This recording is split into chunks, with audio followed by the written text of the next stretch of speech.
Operation London Bridge, the plan that no one wants to talk about, the plan for what happens when the Queen dies. No matter how secretive Buckingham Palace may be about the plans that surround her death, everyone knows exactly what to do, and the plans, which were uncovered by The Guardian, are complex, intricate, and timed out to the exact minute. Phase 1. D-Day. According to The Guardian, on the day the Queen dies, Edward Young, the Queen's private secretary, will be the first official to convey the news, setting Operation London Bridge into full gear. And at the exact moment in which she passes, Prince Charles will become king, and Camilla will become queen-ish. We'll explain that a bit later.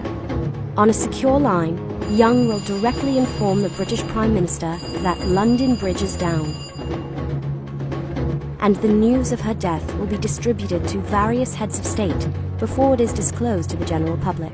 Once the Prime Minister is alerted, the Foreign Office's Global Response Centre will alert the 15 governments where the Queen is still considered the head of state. From there, the 37 nations where she still serves as a political figurehead will also be informed. After this, the announcement of her death will be shared with both the UK's Press Association and the rest of the media outlets across the globe. Outside the palace, the news crews will be able to assemble in a predetermined area next to the Canada Gate. The same message will appear on the palace's website on a dark background. All the flags at the palace will be lowered and bells will toll. Both Houses of Parliament are expected to gather within hours of her death. And on the evening of his mother's death, Charles will make his first address to the public as king. Now, all of this is assuming that she dies in London.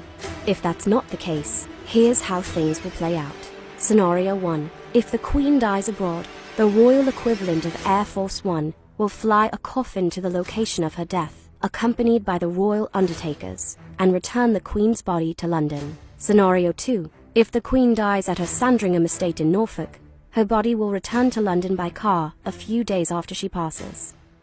Scenario 3. The most intricate scenario of all is if the Queen passes while at the Balmoral Castle in Scotland, where she spends 3 months a year. Scottish rituals will play out before her body returns to London. Phase 2. D-Day +1. Flags will be raised the morning after her death, and at 11 a.m., Charles, the eldest male descendant of Queen Elizabeth, will be proclaimed king. At this point, Charles has waited longer than anyone else in history to assume the throne. Phase 3. D+1 through 12. Following the first 24 hours after her death, Great Britain will enter a 12-day mourning period, culminating with the Queen's funeral. King Charles will tour the country, stopping in Edinburgh, Belfast, and Cardiff, to appear at services to honour his mother. During this time, he will also meet with various elected leaders. D+1. Westminster Hall will be closed for cleaning. Elaborate and lavish funeral preparations will begin. D+4. The coffin will be moved to Westminster Hall during a procession that is expected to take place throughout London. When the coffin arrives, Big Ben will chime. Her body will then lie in state for 4 days. The Queen's orb, scepter, and the imperial crown will be placed on her coffin, and visitors will be allowed to pay their respects for 23 hours a day. D+9. In the early hours of the morning, the jewels will be cleaned before the funeral begins. Daily life will come to a halt in London.